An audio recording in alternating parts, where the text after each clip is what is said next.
You are live. Welcome everyone to the January 15th meeting of the board.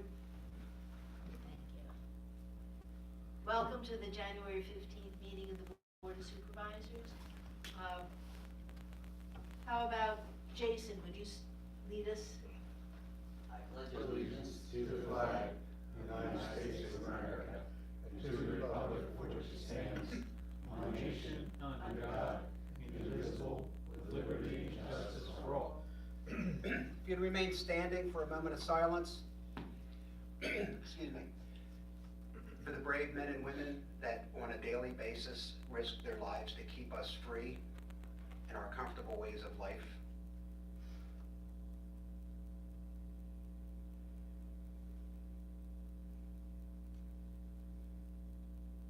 Thank you.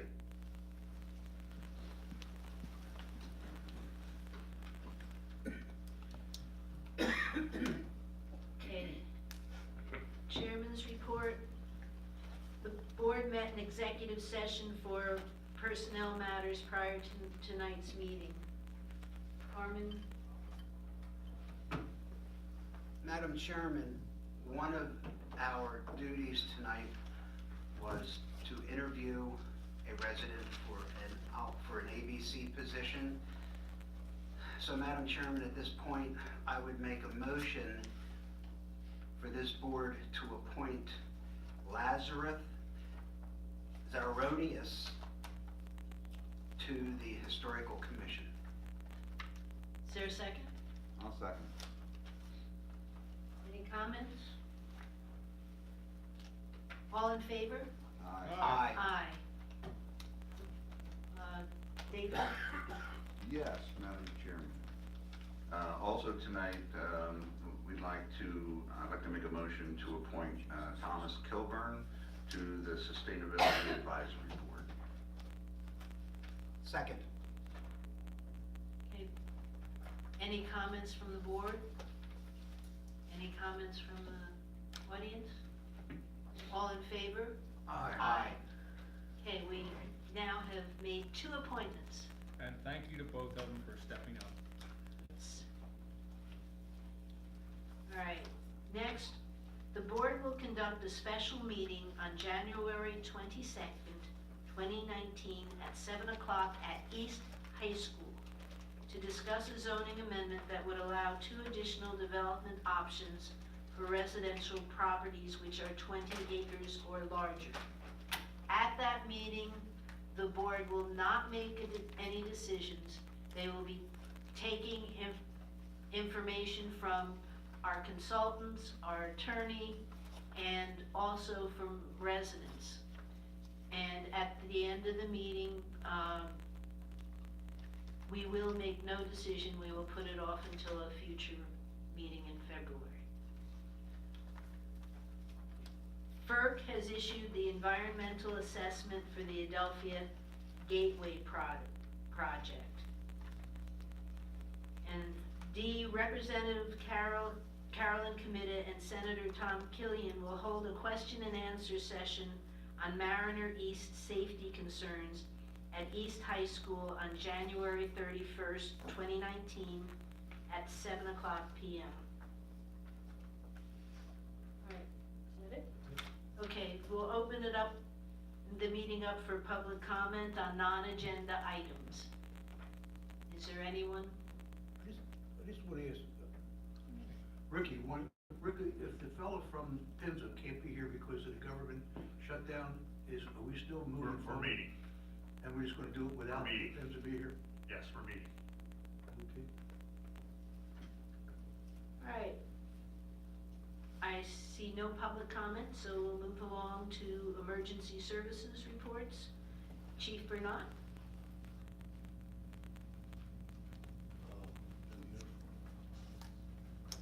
Oh, there's no uniform. Last time I was in uniform, you were upset with me. Undercover. Oh, so I'm covered tonight. Oh, my goodness. Hi, Chief. Good evening, everyone. Since our last report, the last month was extraordinarily busy for the police department. Just to highlight some of the things. Is that on? Without a doubt. You gotta turn the switch, I'm sorry. This pound's like first, it makes I'd like to highlight was we had a theft of a luxury vehicle from the West Towns Jaguar Land Rover dealership. It was part of a large scam that involved multiple offenses at multiple jurisdictions. Working as part of the task force, we were able to identify the individuals, locate them, and the individual was arrested on January 7th in Baltimore, Maryland. 4 vehicles were recovered, including the one that was stolen from the West Town dealership. On January 7th, we had an armed robbery that occurred at the Luke Oil in Thornbury Township. 2 individuals were identified and arrested within 48 hours. And bail was set at $300,000, and they were both remanded to the Chester County Prison. And the last one was a retail theft string where an individual went into CVS, Giant, et cetera, and stole thousands of dollars worth of merchandise. He was identified and he was also arrested. So if you're looking for information on crimes that are committed, cases that are open, warrants that are outstanding, please visit our website at wegopd.org. It's a great source of information for what's occurring. There's one thing that I want to do this month, and I have great honor to do. The Westtown East Goshen Regional Police Department has developed what is called challenge coins for those individuals who served in the military. And we issue them to the individuals that we show, we want to show a great deal of respect. And tonight it's my honor to issue them to the board. On behalf of the Westtown East Goshen Regional Police Department, it is my honor to issue you our challenge coins. You spend a great deal of time considering our concerns. You try to weigh all the concerns that the township has, and you have a lot more responsibilities than just the police department. And we appreciate the fact that you do spend so much time listening to our consideration. Thank you very much. Thank you, thank you, thank you. Thank you, thank you, thank you. Wow. You guys wanna do a picture, real quick? Just pure They could all challenge me. And you get another one. Just pure silver. Thanks, Chief. I wish it was. Don't stand up like that. Wash your hand, I have bronchitis. Thanks. I get one too? Of course you do. Right. You spend a lot of time. You with, Sherry, real quick for a picture? Oh, Jesus, what did they take a Chief, picture? wanna do a picture? Sure. I'm sorry. I'm coming out. Oh, yeah, she was- Do like a ceremony or shake Sit there, hands? she can stand there. Well, how about I just stand with them, presenting it to all of them? Okay. So, you want me to present, I'll stand in the middle and I'll present. Marty, turn around. Okay. It's all right. What can I just sit facing? We'll get the whole group. That's a good looking crew right there. Oh, beautiful, Jason. Oh, Carmen's rubbing my head, it feels so 1, good. 2, 3, cheese. Very nice. Oh, really? So this is your point. Yes, and I'm gonna give it to you again. Thank you. Thank you very much for all the Chief, people this of is the pretty department. neat. What are we doing? Chief, thank you very much. Chief, I have one question, the Luke Oil, was that an armed robbery, or was that, did they have? He oh, had so I a missed short it. bladed knife, about a 3-inch bladed knife. Yeah, From your report, it looks like good guys 3, bad guys 0. Mhm. Yeah. And they had committed this crime, they had committed one crime in town, one in Maryland, and I believe they also hit Delaware County and one in Bucks County. One of the individuals was on federal probation for similar crimes, so he will not be out He's anytime really soon. behind. Wow, he's gonna be there for 25? It's gonna be like, I'm gonna bet 10. Wow. He has to Not start more? respecting me now. Wow. Yeah, you'd be Wow, for surprised. what, $300? Yeah, they didn't get a whole lot of money. They got lots of cigarettes, but not a whole lot of money. Everyone's pretty good. I'm just very proud of the department that, since I've been with the department for 6 years, we have solved and cleared every single major crime with one exception. And that was a robbery that occurred, down in Thornbury Township. And it's unfortunate because we think that the reason we haven't solved it is the individuals were killed committing another crime. Really? Yeah, we can't prove it though, because they're dead. We can't interview them, so. But other than that, for 6 years, every single major crime, those are good odds. I'm very proud of our officers and our detectives. And we are very proud of you. We are. Yes, thank you, Chief. Thank you. Any other questions? I'm gonna head home before the bronchitis gets worse. Thank you so much. Thank you.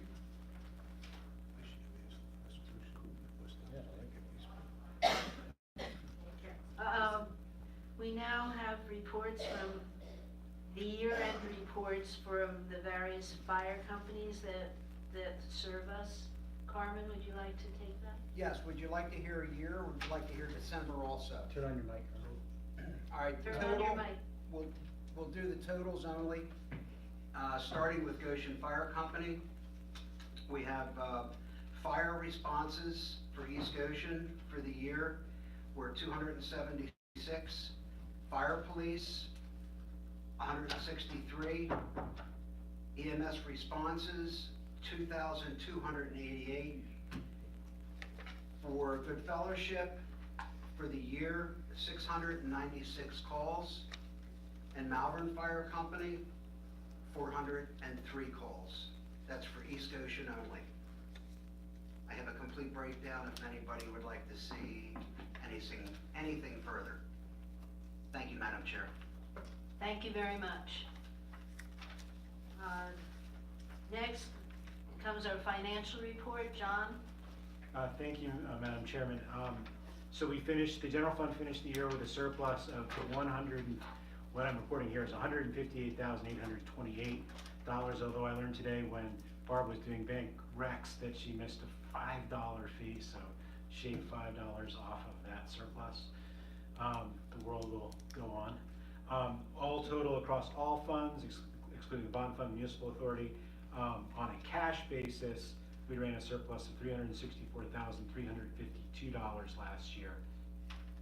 The caveat there is, of course, that internally we report to you on a cash basis, but our financial systems have to be compliant, financial statements need to be compliant with GASB Rule 34, which requires a modified accrual basis. So over the next 3 or 4 months, those financial statements will be reported on that basis. That will change those numbers, but the bottom line is, on a cash basis at least, we did really well last year. The overruns, such as they are, so the savings, though, in a lot of cases were just due to timing. So we didn't do the wash bay project last year as budgeted. We didn't do the storefront project as budgeted. Those are getting pushed into first couple months of 2019. So probably some of the savings that we experienced in 2018 will be balanced out by some deficits at the end of next year. Earned income tax obviously was the big disappointment on the revenue side. You know, as you may remember, when we were doing the budget, I brought down the 2019 estimate there, so hopefully that will finish in the black in 2019. Cable franchise fees, and more and more, I really do think it was from Verizon at Hershey's Mill Villages that really caused that, rather than cord cutting and some of the teaser rates there. But otherwise, real estate property taxes ticked up. Our assessments went up again for 2019. We're gonna be sending out bills in about 2 weeks from now. And real estate transfer taxes, we had 3 smallish commercial properties that sold, so we did very well on that front. Among other funds, the big funds of note, the sewer fund ran a surplus, not a big one, about $70,000 surplus plus. And the refuse fund, despite all that pressure from all those extra recycling fees we're now facing, still ran a surplus. And that was that was related to the fact that we got 3 of those annual commercial recycling grants back from the state last year instead of the normal 1. So that, again, a bit of an anomaly, but hey, don't look the kid horse in the mouth. You got 3, not 2. We got 3, yeah, we got for 2014, 2015, and 2016 this year. Now, there's 2 bits of good news on page 2 that I'll bring your attention to. Normally, our utilities receivables over the last 2 years, we report them to you guys quarterly. They're usually in like the $225,000 range for outstanding sewer and trash bills. This quarter, it was just off the charts. My jaw dropped when I saw it. $167,324. So it was a solid $50,000 less than what I would have expected.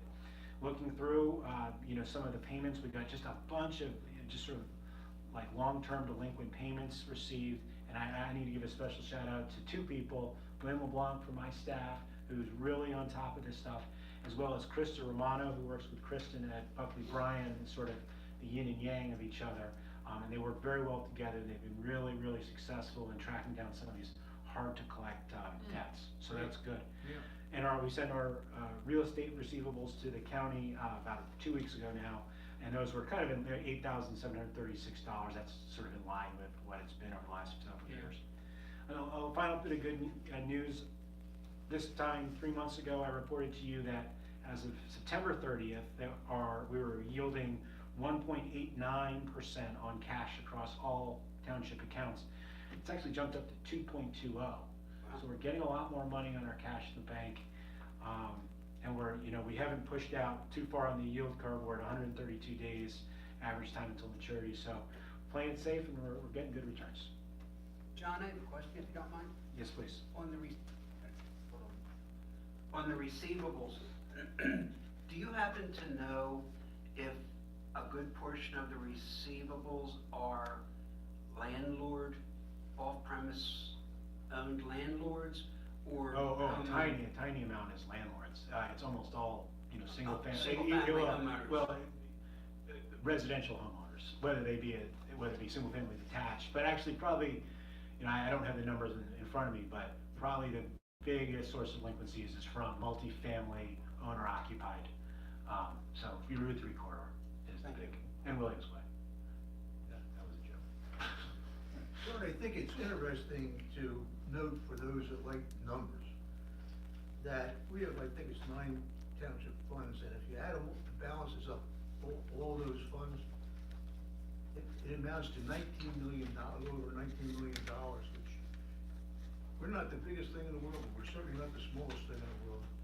And on top of that, the municipal authority has a balance, and then, of course, the bond fund has a balance, which we'll be using up as our projects come to fruition.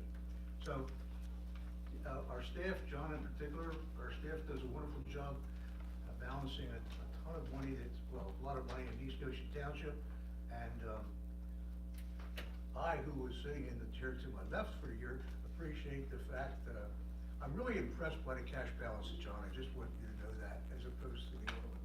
So, but it's nice to see that we're in the black, and I wish all the best to Janet this year.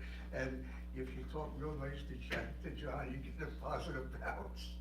But I'd like to share one little bit of perspective, since you mentioned that, Marty, about we're not the biggest. I was reviewing, not in great detail, but in a little bit of detail, the Lower Merion Township budget that was recently passed. And it was, Lower Merion Township is one of the largest municipalities in the Commonwealth. And their budget was approved as, $64 million. And what got my attention particularly is that they balanced their budget, as we're all required to, with available fund balance, unappropriated fund balance, in the amount of $4.5 million. And where I work, our general fund budget is $4.5 million. So you talk about the biggies and the littles and the littlers, just a little perspective, a little anecdotal. John, thank you for all your work. Let's make one comment, and that, looking at non-core function revenue, I divide them up into renewable and non-renewing revenue. And so we have earned income tax, which is renewable income, is down, and has been trending down. Cable television franchise, which is $500,000, is also trending down. Local service tax renewable also trending down. Real estate property tax is essentially flat, up $22,000. And the only thing that is really exceeding budget by 6 digits is real estate transfer tax, which is non-recurring revenue. So I just want to, going forward, always want to kind of keep an eye on. No, duly noted, duly noted. And I also want to note, again, from my world, we see the same trends in our case, in the case of East Bradford Township. Our earned income was down this year. Our cable was down on it, and of course, I wish our real estate transfer tax was up, but it wasn't, and that hurt. So that's it. So that's I'd be curious to know, John, later on, as we hear about it, how other municipalities fared, if there was anything broadly throughout the county. Yeah. Don't know. Okay. Not that, no research, but just. Thank you, John, and thank everyone for their comments, and thank your staff for all their hard work in pulling this together. Yeah, nice job. A lot of work. Next, we'll look at the minutes and the treasurer's report. Does anyone have any additional comments? I made a couple changes I saw your changes on on the minutes. Is there a motion to approve the minutes as adjusted? So So, moved. I'll second. Any comments? Any comments from the floor? Okay, all in favor? Aye. Aye. Okay. Carmen, did you look at the treasurer's report? Madam Chairman, as the board and people here know, I normally look at the bills fairly closely and normally before tonight, ask any questions and get responses. I've looked at them this evening and I looked at them prior. I don't see anything that's not answerable as far as I'm concerned, but does anybody have any questions on the bills they'd like to bring up now? Jim, They look fine to me. is there a motion? Madam Chairman, I would make a motion that we graciously accept the receipts and pay the bills we have reviewed once approved. I'll second. Any comments from the board, from the floor? All in favor? Aye. Aye. Okay, we have no hearings tonight, so we'll move on to old business, which is the Adelphia Gateway Environmental Assessment. FERC has issued the environmental assessment on January 4th and is scheduled to issue its decision on Adelphia Gateway project on April 4th, 2019. In order for FERC to meet the schedule, all comments on the environmental assessment must be received by 5:00 p.m. Eastern Standard Time on February 3rd, 2019. The Pipeline Task Force will be reviewing the assessment at their workshop on the 17th, That's correct. Thursday, the 24th. and their regular meeting on January 24th. And we're gonna have a special meeting. So in order to meet this time frame, the supervisors are going to have a special meeting on Tuesday, January 29th, in order to review the recommendations from the Pipeline Task Force.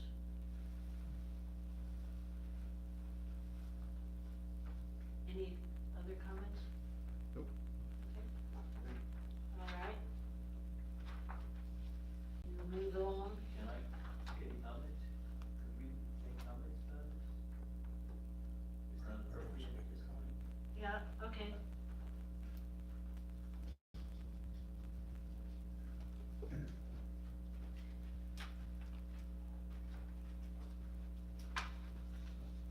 Bernie Greenberg, 894 Jefferson Way.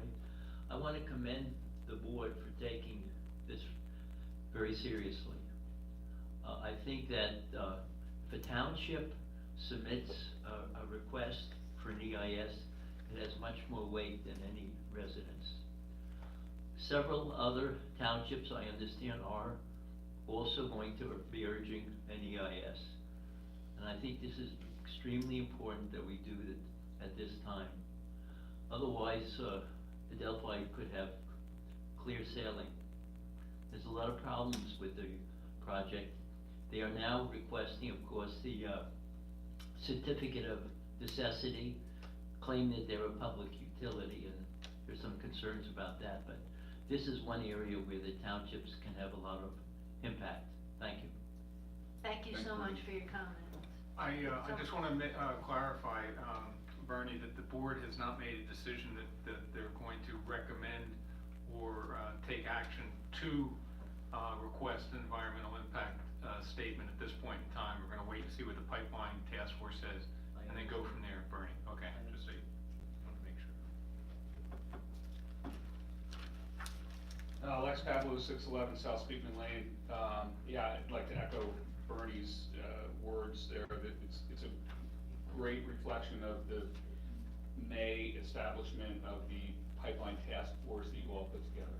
And I remember sitting up here, and so given all the other wonderful things that are going on, you have a group of able-bodied citizens that hopefully will come up with some recommendations. I must have misread the agenda. I thought tonight you were gonna decide on whether or not to have that meeting on the 29th, so thanks for clarifying that there definitely will be. There will be a meeting on the I 20th. think that's extraordinary. So, and Rick, I'll ask you, because I've read through this, and I'm, at my age, not quite sure all the time what I read. I've asked Rich Cooperitz through Linda Farrell about the valve station issue.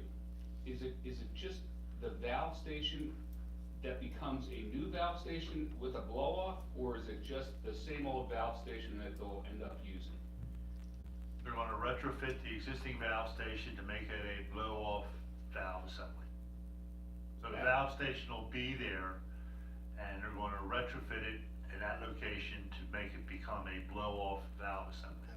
So new Okay. fittings to the existing Yeah. infrastructure. So, and I guess this is part of what the task force is looking at, there's no concern that with the Paoli walk trail and bike trail that's gonna be across the street, having that blow off right across the street doesn't sound like it's a big concern to anyone on this board, is that right or wrong?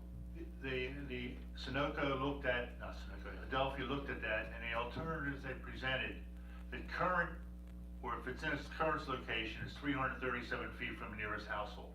The other locations they identified as being suitable to put it, make it closer to houses. So there are no other alternatives? Right, so- That they brought to your attention? Right, and the other problem is, if they relocate it, they still have to go in there to the existing site and impact the wetlands by removing it. So you're not really, the concern is the potential for bog turtle habitats. So whether they go in and fix the valve or go in and remove it, they still have the same impact on the bog turtles, and that's the whole issue why they had to look at the alternatives. Okay, so. It's a bog hence- turtle issue, it's not hence- some. Yeah, hence the need for residents to put in writing the need, the concern here, if residents do have concern, that if you're gonna ride your bike or walk your grandkids across the street on the $7 million Paoli Pike Trail that'll connect King of Prussia to Kennett someday, not to worry about the blowdown because it's the lesser of evils. I just wanna make sure I get that. That's pretty much what you're saying. The alternative is it's be 37 or 35 or 50 feet for somebody's house. Right now, it's the farthest. So there's location. no other place that they could put that valve The station? alternative would be in somebody's, it would be across the street in front of the shopping center, behind the shopping center by New Kent Apartments. There was another one out from Strasburg Road, where it crosses Strasburg Road. But all the other locations will place that blow-off valve closer to houses. And going back to the initial why we're here, they still have to go into the swamp and impact the bog, possibly, with the bog turtle issue, to get rid of the old valve if they move it. So you're not gaining anything by moving it. Okay, I just need to hear that. So you're saying that that's the best they can come up with, there are zero other alternatives? Right. They couldn't put that on a, in a patch of land outside of East Goshen, it has to go somewhere It in needs here. to be in this area, and going further north, the entire pipeline going north is more or less in wetlands, so there is no place going north to put it, which means they only, if they go south, every place they put it south is closer to houses. And going back to, as I said before, if they relocate it, they still have to go into the wetlands and do whatever they gotta do to, to remove the existing valve, so. Yeah, the wetlands part of it, it's That's secondary the to me, issue. it's mind-numbing to me to think that if they come to this board and say, this is the actual best place, and there's no other alternative, that we would collectively say, well, if that's the way it is, we'll just do it. It's not an issue of the location, it's a wetland issue. Okay, all right, I wanna make sure, because people ask me, and I'm like, I think this is a good time, rather than in this old Sunoco days, where we kinda sat back and say, well, there's not much I kinda think there's something we can do here, we the citizens, so maybe I'm wrong, but I needed to make sure, and after talking with this guy Cooper, you certainly don't want a blowdown near a walking path, residence, or homes, or places of business, but he's more of a subject matter expert than I am. I've asked him to help, and maybe we can get Killian and commit committed to get involved. I would be surprised if Tom committed would think this is a good idea, given the architectural piece of it. But I needed, I'm the facts first guy, I needed to make sure that's what they were doing, and I appreciate your candor. Thanks. Well, Thank you so much. Lex, just so you know, Rick was really kind to all of us on the board.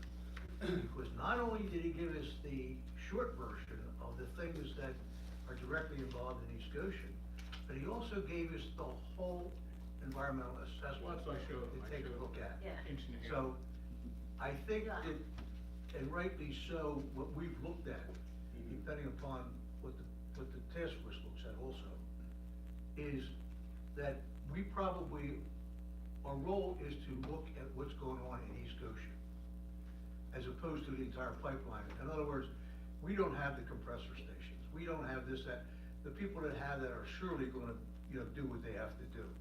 And that may involve the environmental impact statement. We have really two things at the end of the day, the valve and a pipe in the ground. And that's really all there is in East Goshen. So, it's a question of, do you stick just there?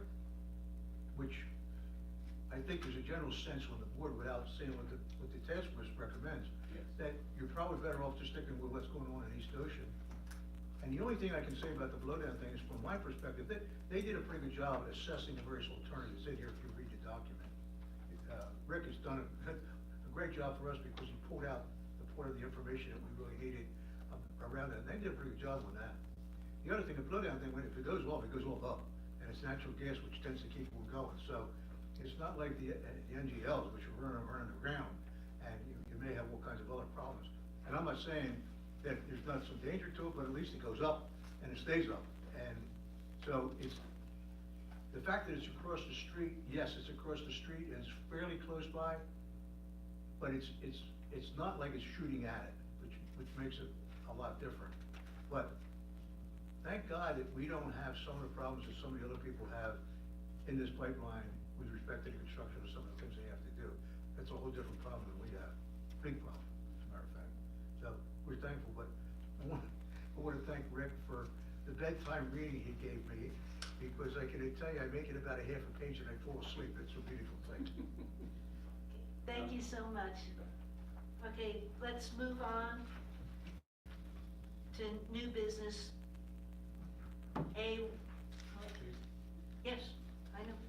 We're gonna consider a recommendation to allow Hold beer. on 1 second, Madam Chair. I'm sorry, I was looking at something, I just wanted to make a comment on the environmental statement. So, when FERC put this out, one of the things I'm concerned about, to talk about Marty's comment about worrying about East Goshen, FERC, as far as filing as an intervener on the environmental, basically makes a statement that,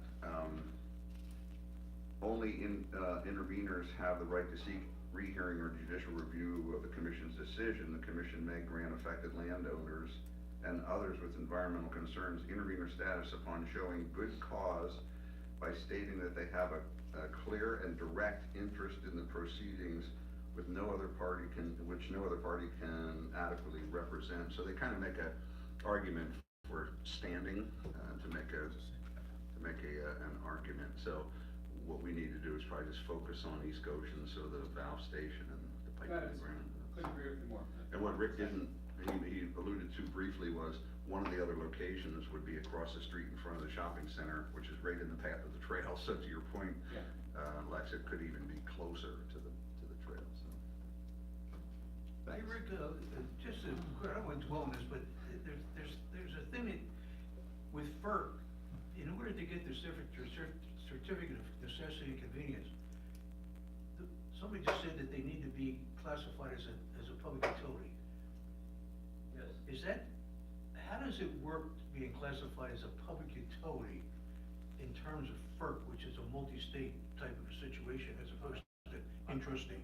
I didn't use the term public utility, basically in order for FERC to approve the project and let them do what they wanna do. I don't know where, I've used the term public utility.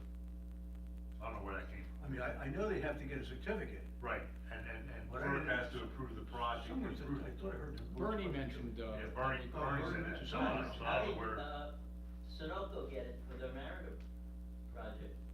That's Well, considered that's- a public utility. Yeah, That's Sunoco is a different public than- That's utility. different than Adelphia. Yeah, and Interstate Energy, who today owns the pipeline as a public utility, but they're gonna sell it to FERC, but FERC, and then, not FERC, they're gonna convey the stuff, assets to Adelphia, but then Adelphia, I think, will give up their public, well, I don't know if they will, my understanding is they're gonna give up their public utility, because then they're regulated by FERC and the Natural Gas Act. That's the information I have. Okay. Is there anything else? Let's move on. Evening, Jason's here for. Good evening. Jason who? Okay, I don't know my last name. we're considering a recommendation to allow beer and wine at the 2019 Food Truck and Music Festival. Yes, so, last year with the referendum and the change in the alcohol ordinance, we had wine at the farmer's market, which was fairly successful. And so the park commission during the end of 2018, benchmarked local communities to see, if they did add beer or wine to any of their public events, if it was successful, logistics, etc. And so, the closest line to what we'd like to do is East Whiteland. Last year they hosted 4 separate events which are similar to our food truck festival, smaller in scope. They had about 300 people on site at any one time. We probably have about 600 people, maybe 700 on site at any one time, collectively about 3,000 throughout the event. For East Whiteland, they had 4 separate events. They had 1 beer truck and 1 wine truck. So they had Locust Lane Brewery and they had Chad's Ford Winery. We'd most likely use the same 2 vendors. Locust Lane Brewery is right up the road. They're maybe a mile from this location, which would be a nice tie-in local business. The interesting thing that they did not do that I would not recommend is they had it as you would get banded by the brewery, and then you go walk around the venue site, and just enjoy the music wherever you are.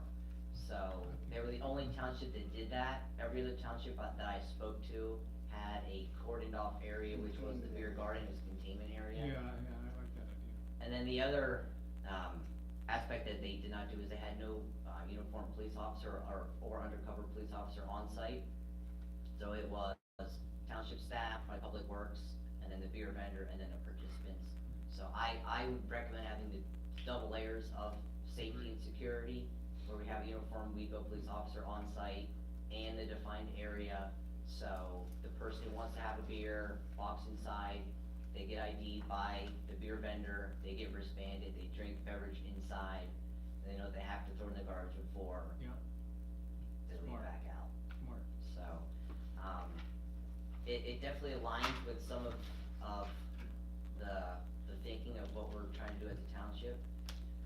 I bet if I polled the people that went to the food truck festival last year, it'd probably be 2/3, maybe 3/4 who would say, yeah, that sounds amazing, let's have 1 or 2 beers.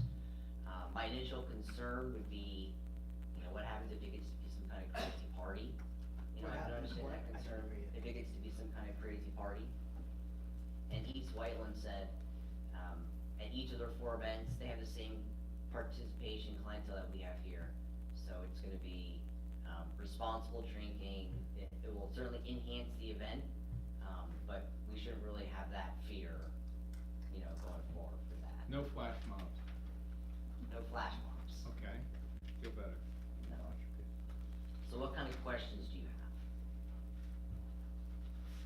I don't have any questions, but I'd be happy to make an authorization to proceed with your recommendations.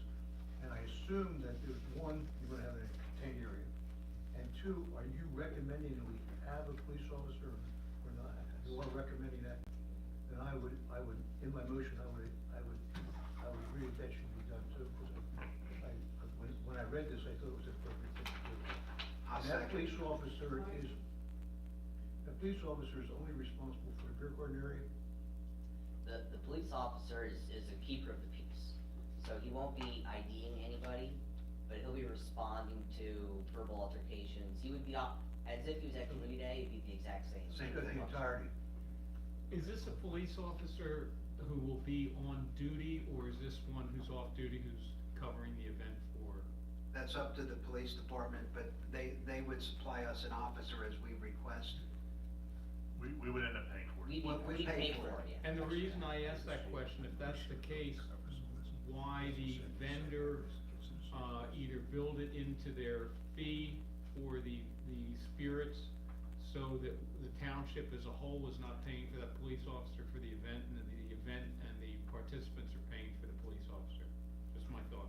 Well, wouldn't we have the police officer there anyways? I mean, it's the food truck festival first and foremost, you know, so it makes sense to have an officer on site if you're gonna have 1,000 people, kids, you know. There should be officers So, there you're killing two birds with one regardless, stone. Regardless, Yeah. along with maybe some fire police as Sure. But, volunteers. all right, okay, understood, but if there's another officer generated by this event and that activity and that consumption, then I think that the consumers, not the township as a whole, should pay for it. That's sum total of my comment. Was there a second to the motion? I seconded. Okay, we use roll for a second. The chair asked me to kind of modify, to read what the motion was. Mine would be fine and mine was consistent, but I'll make the motion this way. I move to allow the beer and/or wine sales and consumption at the 2019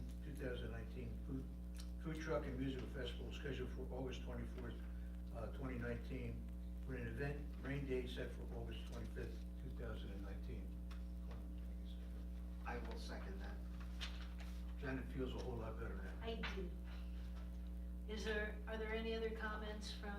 John and Jason looked into the insurance issue, and, so I think it's good. Host liquor liability, endorsement on the policy was $306. We're not actually serving, but we're sponsoring the event, so just a good, belts and suspenders to have the I host mean, liquor I liability assume that that's policy. part of it, Jason.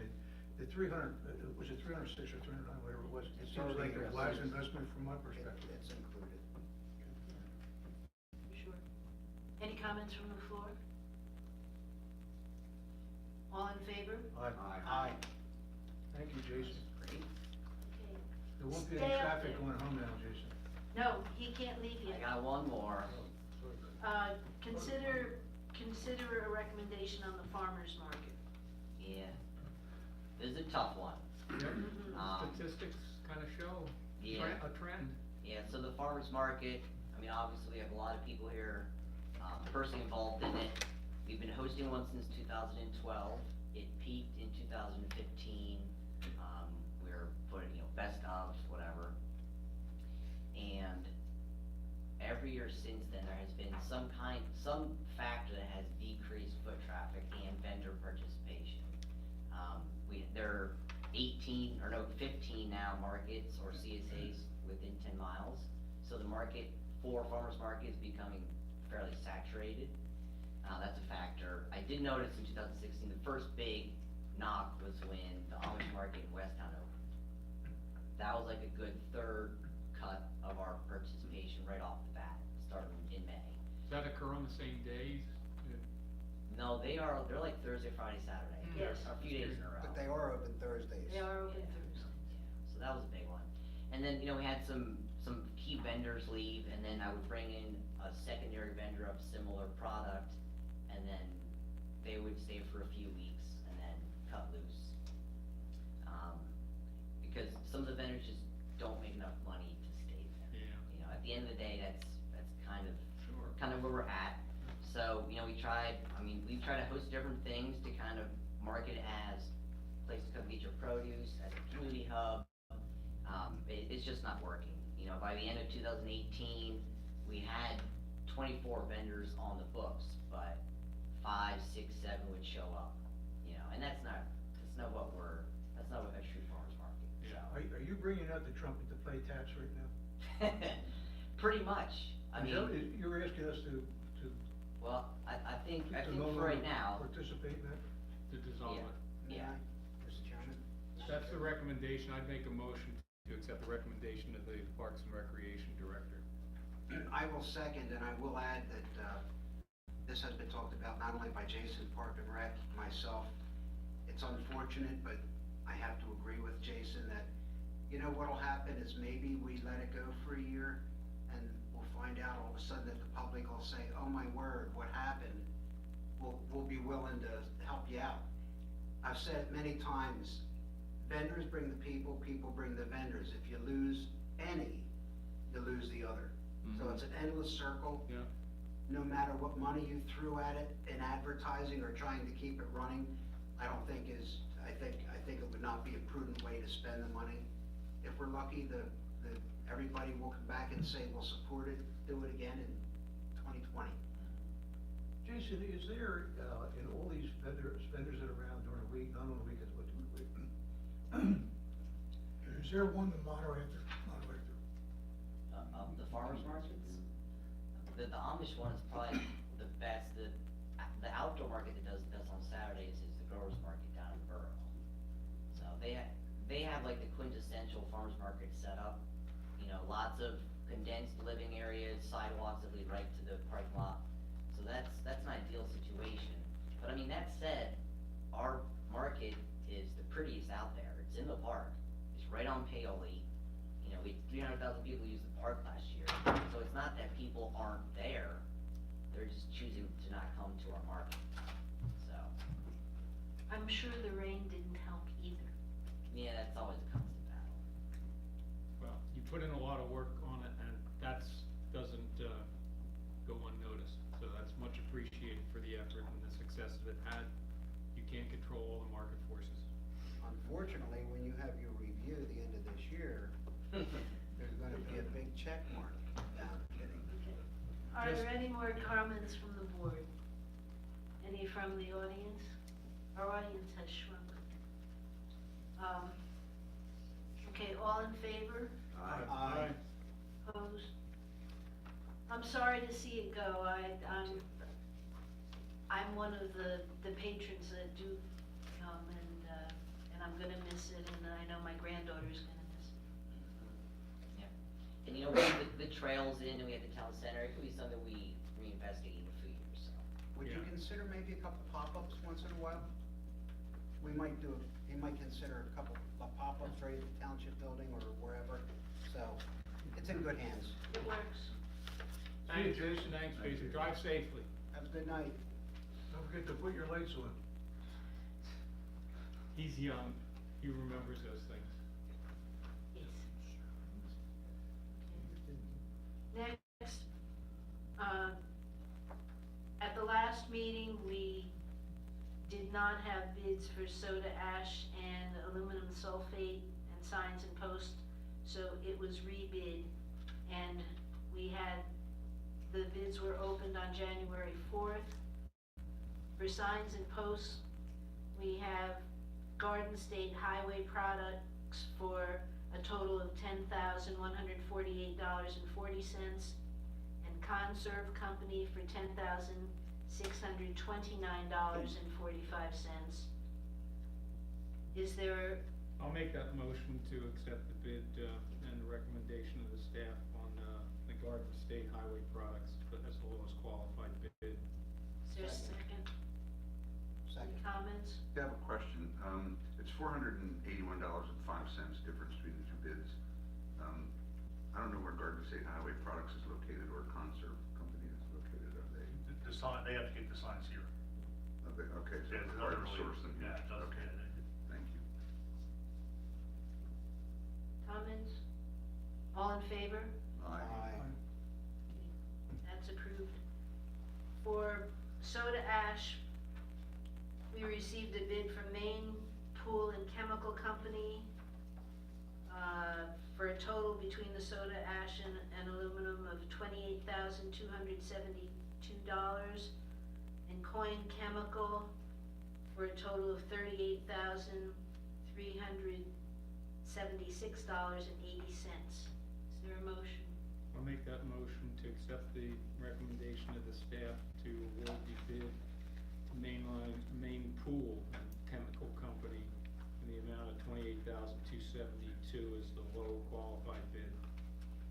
I will second, and I'm amazed that the bids could be that far apart for just For that supplying material, Yeah. but I seconded. Okay, any comments from the board, from the floor? All in favor? Aye. My guess, Carmen, is that the latter company was just taking a shot saying, well, maybe we'll Could get it. be, yeah, either make a lot of money or none. Yeah. All right, next, Jim Benoit was named police commissioner from Thornbury Township, and that has to be approved by both West Town and East Goshen. Has to be confirmed. Is there a motion to confirm Jim Benoit? So moved. I'll second. Any questions, any comments? All in favor? Aye. Good luck, Jim. He does.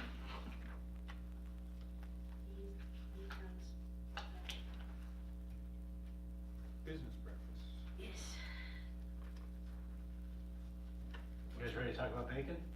Yeah. Well, I was gonna say, what's Yeah, for breakfast? yeah, what's for breakfast? So, there's been interest from several members of the board to do, reconvene the business, the breakfast with the business community, as we did with the Commerce Commission 4 or 5 years ago. The idea would be to follow the same sort of model, to have one breakfast for the small restaurant / retail / small businesses, and another breakfast separately for the larger businesses. There are, there's dates listed here. I think we're talking about $500 plus or minus for the large business breakfast, probably $800 to $900 for the small business breakfast. Let's assume we get 2 members of the board, several members of staff, maybe a member of an ABC or 2, plus the representatives of the business. So if the board is agreeable to reconvening these, I have sort of 4 questions. What dates work best of those 4 listed? Are there any specific things you want to talk about beyond the obvious? And finally, who from you, the board, would like to attend? Mr. Carmen. I have a question. When we did this before, the entire board was invited. Since we're not making any decisions, I'm just wondering, it doesn't matter to me, but the couple that we had before, all of the supervisors were invited, along with staff, of course. So I'm just wondering, is that a change? I had forgotten that nuance. I was just thinking about just a sunshine law kind of thing. I mean, if you're not making I defer to Rick on that sort of. The only reason I'm asking is because it would be, I understand where you're going with law and all that kind of stuff, but if the supervisors can make it as a group, I think it's very important for us to show unity to the business leaders that we mean business with business. Rick, how do you come down on that? John, I think there's 2 things that are going on. One is, if there's something that we feel that we need to let the group know, that's one part of it. The more important part is to get feedback from them on things on issues that we might be able to help them with, or we can refer to somebody else that can help them, that kind of a thing. Or anything that has to do with trends that you might pick up, or anybody else picks up that's going on that we might be aware of. So I've never seen, in all the time I've been going there, I've never seen anything where a decision was made by the board that would require a sunshine, or would give rise to a sunshine violation. Okay. Yeah, I mean, it's just almost like a training session. We're not deliberating. Yeah. Okay. We're just taking input, really, their wishes. Sounds good. That answers 1 question. But I would say that it would probably be helpful, John, to use the little group first, followed by the big group, so we get some experiences. We haven't done it for a while. Which one is the little group? The commercial, The small businesses first. And then do the business books afterwards, get on our feet with the first one. Yeah. I would do it, I don't care which date it is, but I think you ought to have the separation and the dates. You shouldn't do them back to back. Did you guys have any You do the conflicts on 6th. any of those mornings? The 6th of March, and then jump over to. No, I know, but do you guys have any conflicts on any of those I'm in mornings? Georgia on the first one, but don't Okay. cancel or make a meeting just because of me. I don't have any problem with any of them. So then why don't we say the 13th, and the 13th for the small businesses, 27th for the industrial large business. That's good, and that would leave time between, yeah, good thought, John. See, 13th and 13th, Wednesday the 13th for the small businesses, and March the 27 for the large businesses. They'll all come, and then I guess, as far as, I would imagine Janet will kind of guide the, meeting, but, I guess email me, Rick, Janet, with any specific ideas. I think we know obviously the big things to talk about, the trail, the extension going up Reservoir Road for the corporate park folks. But, any other things, why don't you just sort of email? Well, And- if in fact things proceed as we would expect them to do today from the meeting we had with West Goshen, that's clearly gonna be for the big people anyway, the corporate parks, that's definitely gonna be something to talk about. Yeah, I would broaden that into transportation and connectivity, including the trail. How we move around to support businesses and so on, I think it's a good topic. And Bring up my sustainability. recollection, But that's- Oh, you have that? That's my other, yeah, and the sustainability initiative, if we're gonna think about some of the initiatives on sustainability of business support. David and I ought to be able to get to at least 3 or 4 more You got the radio booster. of the, certainly the corporate parks, and we would have a better knowledge base on things that they're, asking about, because we know what happened at CTDI, so we get 4 or 5 under our belt, we got some barometer to see what the interest level is. I will tell you, excuse me, John, I will tell you, there's and I know this for a fact from other involvements, there's a workforce availability, in Chester County in general, and there is a committee that's working on that. I would suggest that we recognize that fact and perhaps get some information on what the committee's up to and who's on it and so forth and so on, because I've discovered from a couple other meetings I've been to, it's a really, really big problem in Chester County. There's a mismatch of job availability and people with the skills and education that they need to meet those job requirements. And it's a big problem. Okay. my recollection of the previous breakfast is that after whatever presentations we make and discuss, we just went around the room and let each of the businesses talk about what they felt were important. And basically, that's one reason we're having this, so that they can talk to us as much as us talking to them. And I think, John, I don't know if we did this or not, but I would have one question available that we can ask somebody to ask to get because usually if the first person does something, others will chime in. Great, yeah.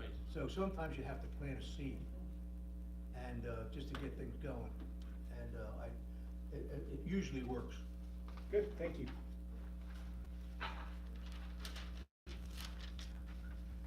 Next, we received a letter on Brooklands, which is basically the Lewis family tract that has been under discussion quite a bit, and will be discussed further at our meeting on the 22nd. We will post this letter, and there was a plan of what they would hope to build with any revised zoning, and that will all be on our website for people to review. We will just consider this as comments for our January 22nd meeting. And I would add that it had been suggested that when we showed the townhouse units, and detached units, that we showed them with lots, individual lots. And it was noted that in some developments, like Hershey's Mill and Applebrook, the property owner basically owns the footprint of his house. So we posted plans on the website. There were 4A and 5A that show what the semi-detached would look like and the townhouses would look like if the property owner only owned the footprint of his house. And of course, it increases the open space. But we'll post Mr. Lynch's name on there as well. There was an interesting, Rick, comment in the letter that talked about the fact that they would like to have, if this was the design, they would like to have 2 more homes beyond what would be permitted. I think that somehow it's gotta be addressed to them, that's kind of a variance thing, it seemed to me. They're gonna have to, if in fact that's what they would like to do, it's beyond. I mean, they wrote it, and if we're gonna put this on the website, I can guarantee you there's gonna be one heck of a lot of people that are against this to begin with, that are gonna pick up on that, and I think we ought to be very clear, in whoever's gonna respond to that, exactly what we should say. I can take care of that. Okay. And Not a I problem. agree 100% with that, Oh, for sure. right off the bat. Right, I mean, But but keep in mind, that is an historic resource, and because it's a historic resource, they have alternatives under that ordinance to subdivide the existing house. I'm really saying it to make sure that our ducks in a row, whatever. Right, it yeah, is. but, It- yes. yeah, and there's no question that this particular plan, were it to be submitted to our planning commission and going through all the various land development things, everything would have to be reviewed, and any request for something other than our zoning would have to have, go through proper channels. All that's true, but ultimately it comes to us, regardless of. Right, Yeah, and that was- And they really, I mean, I'm sensitive to the comments that are being made by people, and it sticks out like a sore thumb in this, and it has to be appropriately addressed, and I assume Janet would be the one as chair that would respond to that, so whatever, taking into consideration what you said and what anybody else says, there has to be a crystal clear statement going back to them for the first person that raises that issue, which I think would probably not be too long after we got into the comment period, before somebody says something We'll about that. take care of it. I would like to make one other request associated with this process, and with particular regard to follow-up to the meeting on the 22nd. The comments that will be made by the public, and we hope they'll be productive and extensive, and hopefully with some good detail in them, that we take note, very careful note of those comments, and irrespective of what direction the board takes from that point in time, that we codify those remarks with a response from the township to any of those comments. And I don't know what it will look like, but that we have a codified response, again, whether we pursue this ordinance, whether we end up having a public hearing and acting on it or not, that we have them all contained in one place, and we have a response to those comments as a suggestion. May I make a recommendation? This is certainly not anything against Mr. Olschel or his abilities. Would the board consider hiring someone to come in to take minutes, a professional? And again, nothing about John, but he's going to be sort of engaged with the rest of us. And in my opinion, this meeting is important enough that there should I'm be. not gonna be engaged. Remember that Rick's gonna be there, Mark Gordon's gonna be there, I'm gonna be a third wheel, I'm gonna be a ninth wheel at this meeting. So no need for So, court I mean, reporter. if you want a court reporter so that you literally have Transcript, a we get transcript, that's one thing, that's expensive, but, I mean, if you're gonna have again, I'm being maybe a little, defensive with that, but you're gonna have a hard time finding somebody who can just come in, who's not named Ann Mettings, and just like, do a record of the meeting in a clear way. Let me, it was not directed against you, please believe me. But if you want a court reporter, we can get one. I don't think it's necessary to have a court reporter for this particular meeting. It's a meeting for information purposes. It's not a hearing. If it should reach the point of having a hearing, then obviously we would have a court reporter so that everything would be, We'll be live streaming, so everything will be recoverable anyhow. yes. But again, I would like to see ultimately a response from the township to various comments that are made that codify whatever we can do that. Yeah, I don't know what it'll look like, but it would be, end up being packaged in a, you know, an organized fashion. Thank you. It's Joe. Yeah, this Right. question was asked. Any other questions? Hey, Rick, just a really fast question, I don't want to belabor the thing. At least some emails that I saw that require answering, and I didn't write this, but I believe I'm right on this, and I just want to make sure that if I say it, I want to be correct. Development can't be, the property owner is allowed to develop the property consistent with his zoning. Yes. Particular district. Current. However, a number of people have commented on the traffic. The traffic cannot be used to prevent something from happening. Is that correct?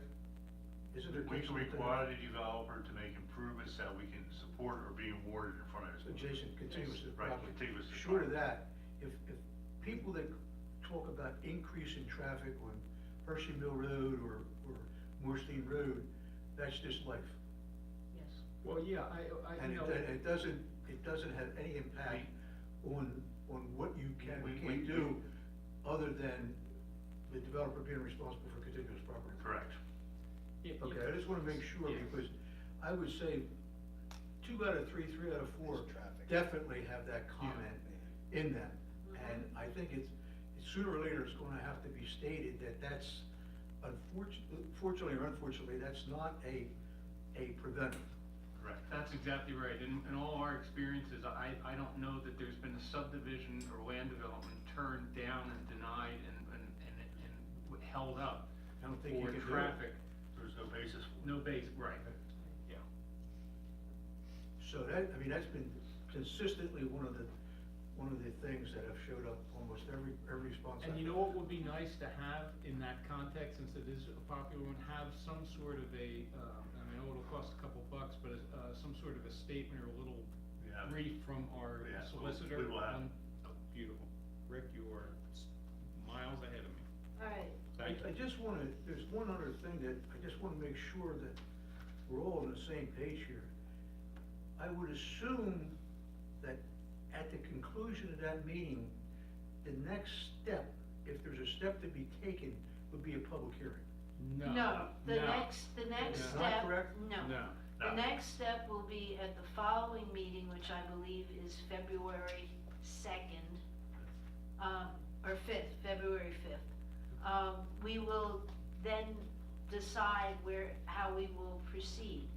If we decide to Okay, you knew that, I didn't know that, okay, Yeah, fine. if we decide to Right. approve it, to go ahead, then yes, it would be a hearing. If the vote is to not approve it, then there wouldn't be a public hearing. Well, yeah, of course.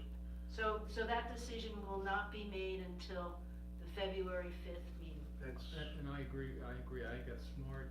I also want to ask. the folks are in the back there, so they're probably hearing this for the first time too, because I wasn't aware of that. I will get back to your letter, by the way, thank you very much for your kind comments. I will get to it before the meeting, just so you have it. I also want to ask a question relative to the review. Let me make one statement. In the letter you asked about the public comment, that whole meeting's basically a miniature version of what we did here. Anybody is allowed to make whatever comment they feel appropriate. So if you wanna make a comment, feel free. If you don't want to, that's okay. It's all your own choice of whether you do or you don't. We don't have any idea how many people are gonna end up there. There could be a small amount that would fit in here. There could be a really large amount that you really needed to school for. So we have no idea what's gonna happen on Right, that. submissions, public comment. That's Tuesday night. The one thing I wanted to ask was that, when we, following the meeting on the 22nd, when we convene again to, if you will, deliberate on what the next step may be, whether or not in advance of any formal action to schedule a hearing, whether we do that or not, whether we could submit the draft ordinance, at least in the form that it may, that it is at the moment, and if it changes at all, to the County Planning Commission for comment before our public hearing, just to get a sense from them. They've been doing very good reviews these days. It would be nice to have some of their comments and perspective on that as well. Well, we did that. Do we get comment? I'm We sorry, I did that didn't see after it. the last meeting. I'm sorry, I didn't review it. We didn't? No. I think it's important, since they have a timeline for doing things, I think it's important for us to have that back before the meeting on the 5th. Well, my thought though is, The board has, we haven't decided exactly what we want to put in that ordinance. No doubt. I thought the idea was to send over what we had to get their opinion on what we have. It's not, I understand, it's not a letter of endorsement, it's to find out if, what their view is on this, what we plan. Yeah, I didn't remember that, Marty, that we took any. I thought I did. No, but after we get the input on the 22nd, we may want to make changes. We may Oh, I want to understand that. go forward with No, I an understand that. ordinance that's changed. We may, I think it's premature to send it to the county if we don't know exactly I agree. what we want. But at that stage, at that juncture, post 22nd, and after we meet on the 5th or whatever, to figure out where we Yeah, might go next. And we don't have to decide exactly where we're gonna go next, except to simply say, let's send this to the county and see what their Yeah, thoughts are. but first we need to Period. know, what we wanna do. And we won't know that until we Yeah. get the input on the 22nd. Okay, If we have any subsequent meetings, should we figure that we should see if the school's available? Because if we have a follow-up meeting that's going to involve any kind of potential decision, I'm sure you're gonna get the same amount of people. Well, why don't we see how many people show up on the 22nd, and then we can make a decision on whether we need to move the February 5th meeting to someplace bigger. yeah, one step at a time. That's what I got. Thank you. All right, next, Okay, next on the agenda is, next. well, after this comes the Open public public comments. We have to do the comprehensive plan for West Virginia. Yeah. Westtown Township has a draft comprehensive plan for 2019. They have asked our comments, and so we are going to send that to the planning commission so that they can review it and get back to us. if we can, and we'll have staff look at it, the expectation, we should have comments back by the second meeting in February for the board's review, and if we get them down to West Town, if the next day, we'll meet the 45-day clock. So you have comments, you'll have, I guess, a draft letter of comments for the meeting on the February 19th. And the focus is probably gonna be just on contiguous, borders, property, zoning related to that proposal. We would normally look at the whole thing and see how it impacts East Ocean, Yeah. and we guide accordingly. Yeah, thanks. All right, next, we open up the meeting. Any other matter? Yeah, we do. Oh, we do have, I would, I'm sorry. wait, any other matter?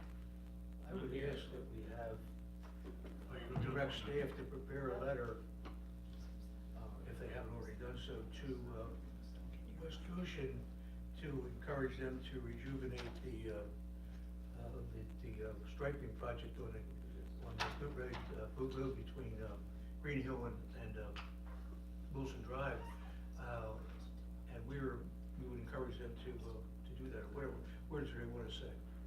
Because I think it appears that if we can get them on board, because they didn't approve it last, I guess, 2 years ago, it would be really helpful to get that thing, because it's really necessary. As David and I are finding out very quickly and visiting some of our larger customers, larger companies.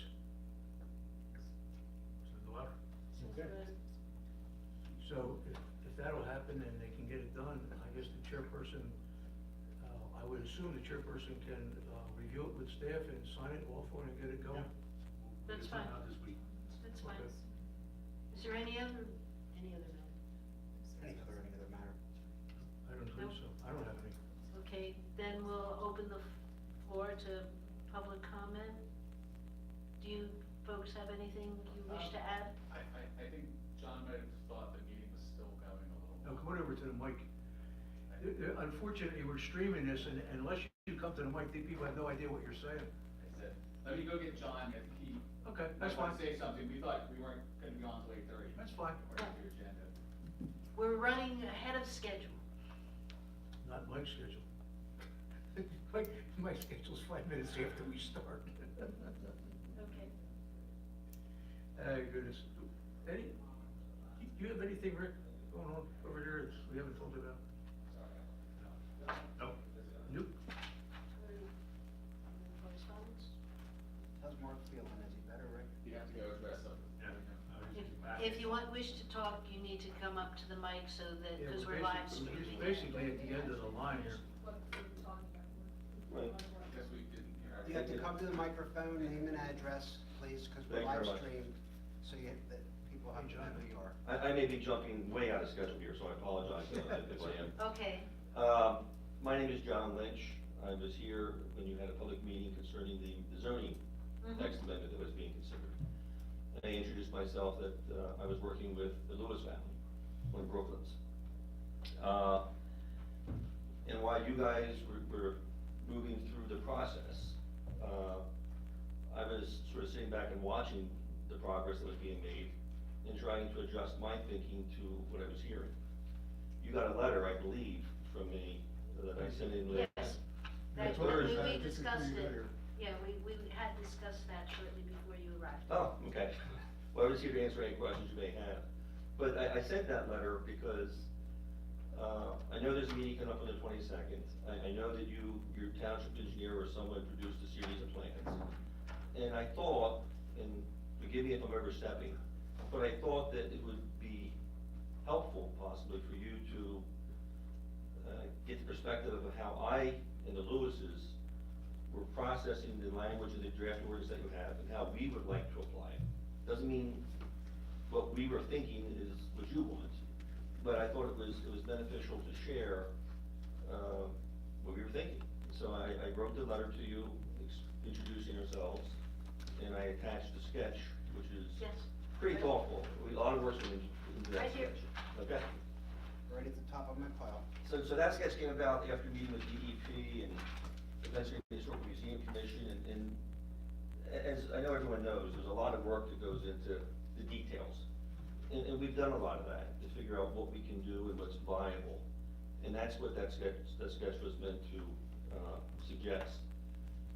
I then, at the bottom of the letter, and I wasn't trying to overstep, so please understand, I'm just sharing. I said, you may want to give some possible consideration to whether or not the definitive 8-foot garage setback is what you want. And let me share with you why I say that. If you look at all the housing product that's out there, that is an impediment.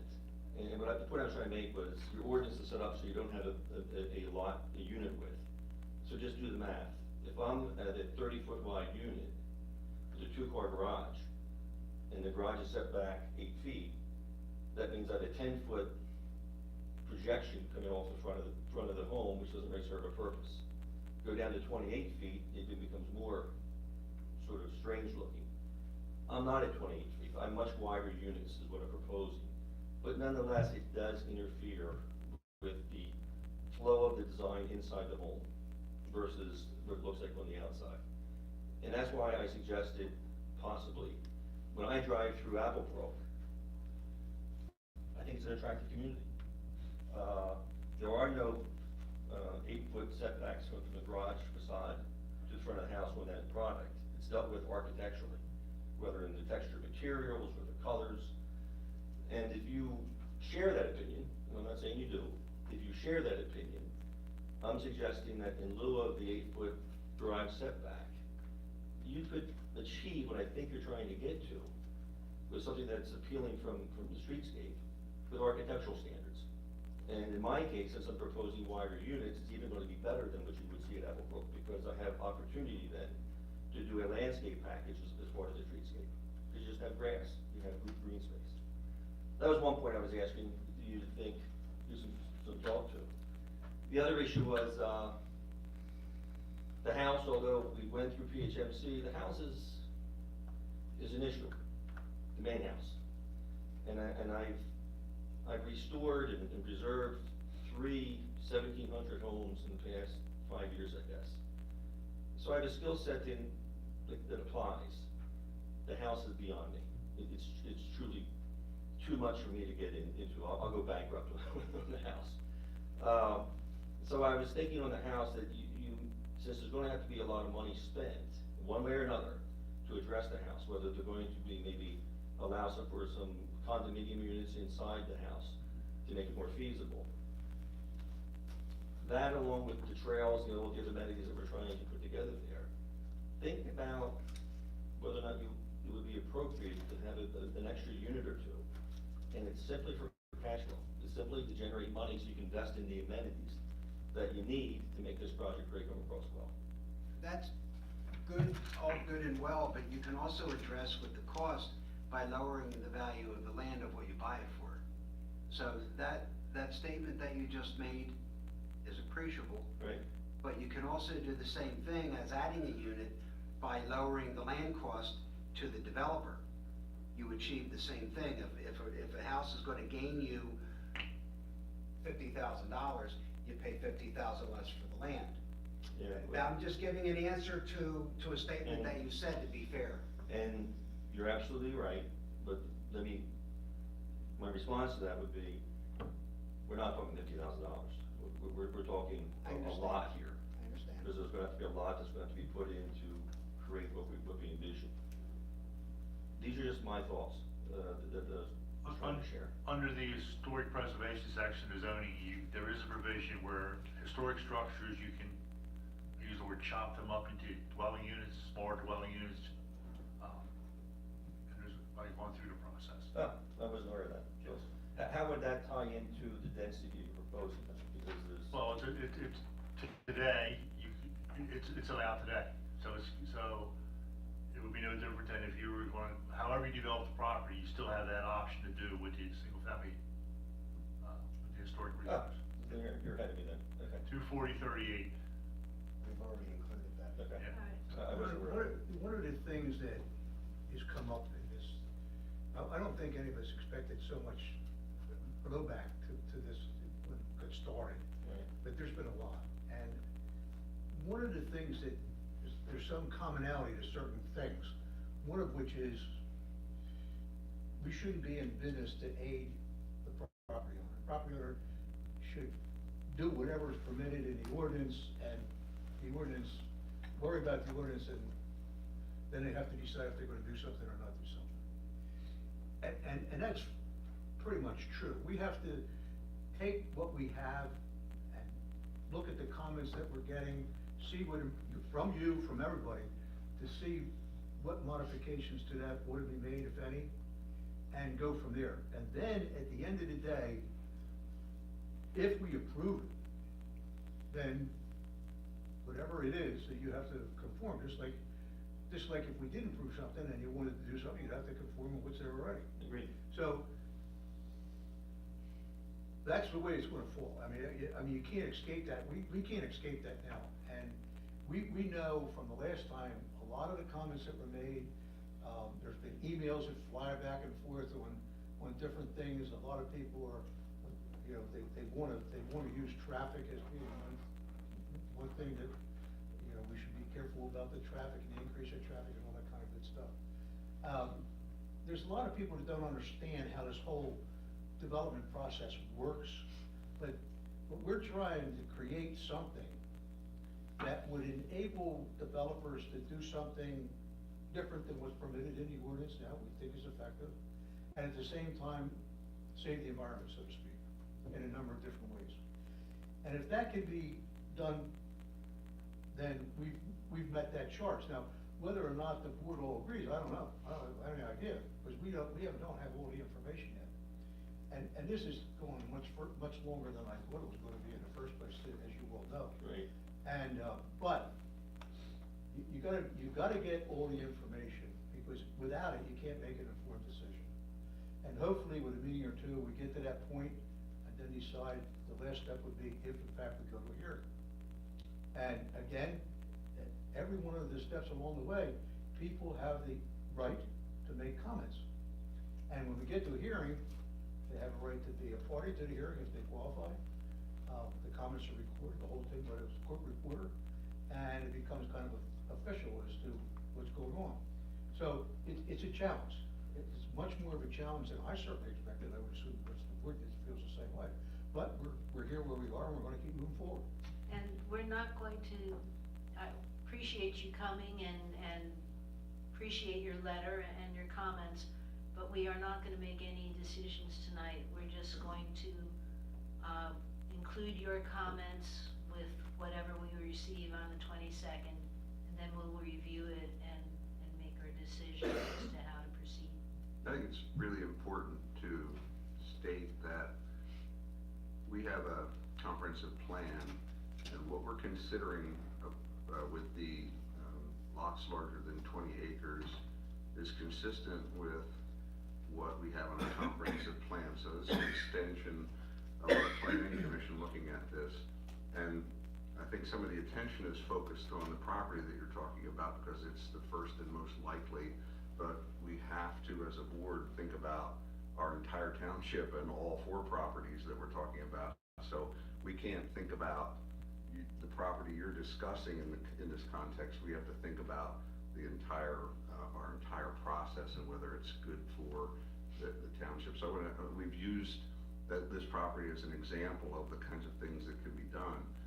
But I want to be very clear that we're not doing this for that property. We're doing this for the township in a process that's consistent with our comprehensive plan. And that's a challenge for us because the focus of, I think, the vast majority of those that have shown up, at least in the meeting on the 25th of October or 24th, whenever it was, they were all focused on the Lewis property. And I don't know that there was anybody from any other properties in this package that we're looking at. So that's going to be a challenge for us to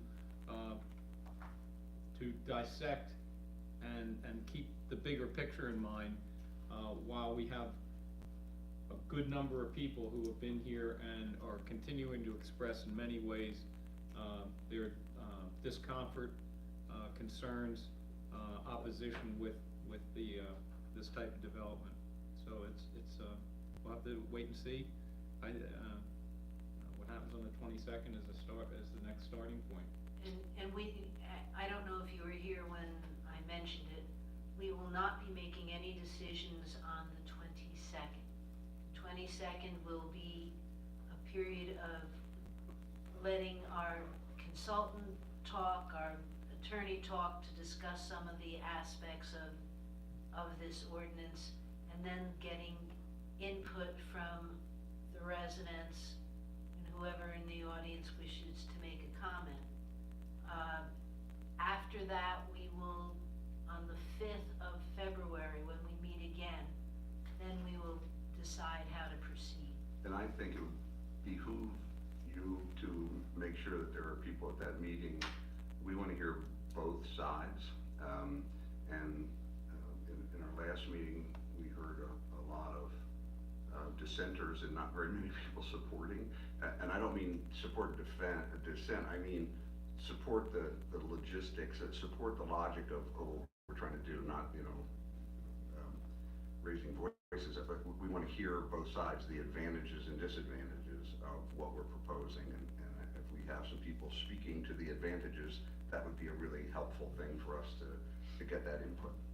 We understand that when these types of meetings, the people that are opposed, 90% or more are going to be the people that are opposed. They want you to know that. They may or may not have the reason, or they may have a very legitimate reason, or whatever.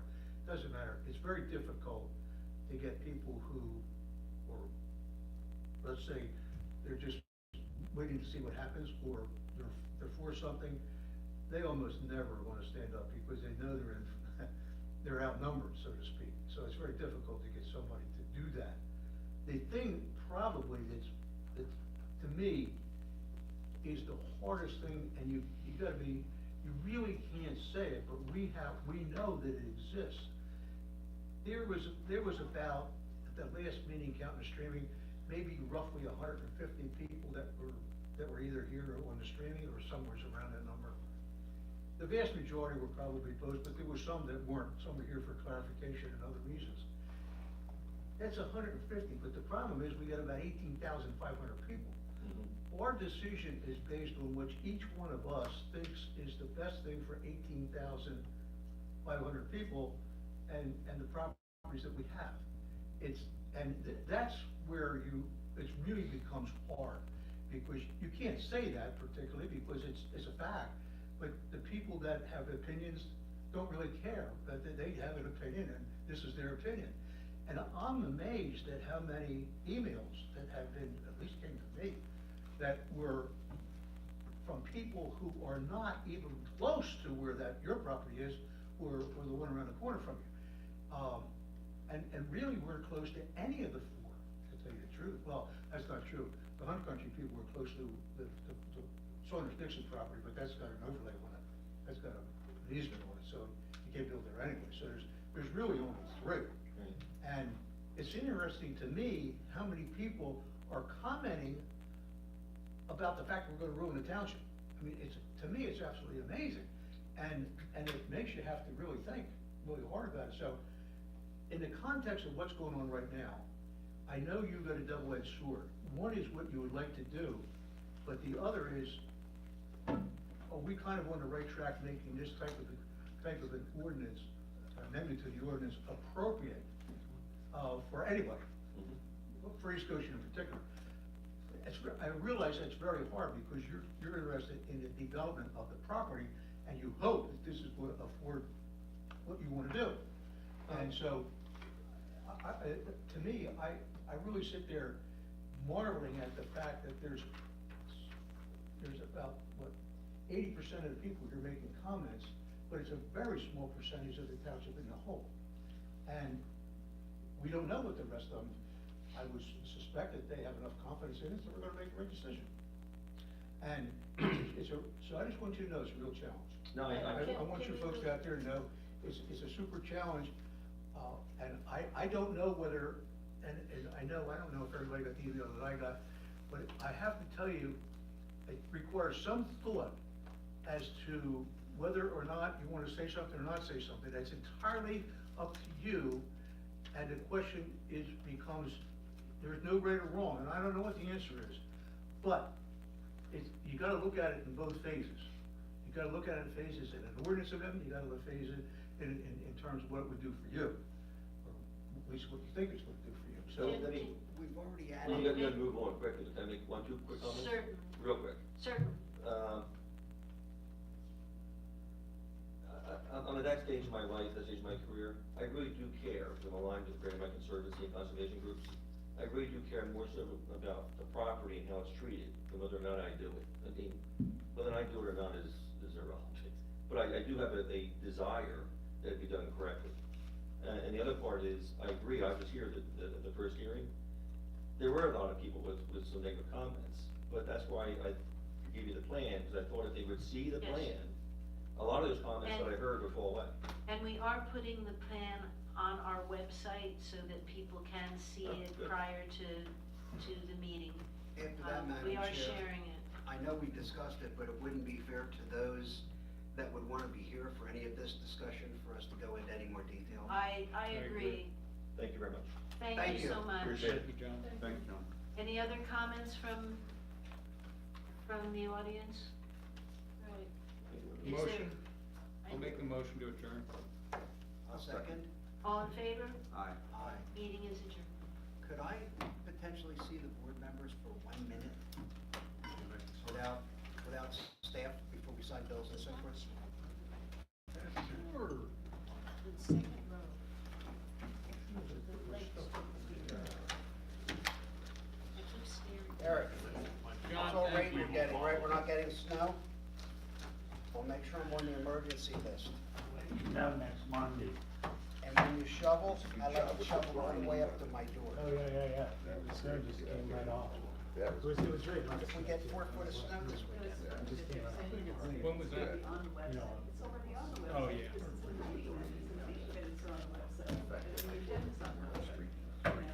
yeah. Those two that I People don't know that left you there. Would you want them back? Oh, no, you can hold on to them. I just wanted them insightful. Yeah. John? Yeah, I know. They're gonna put it on that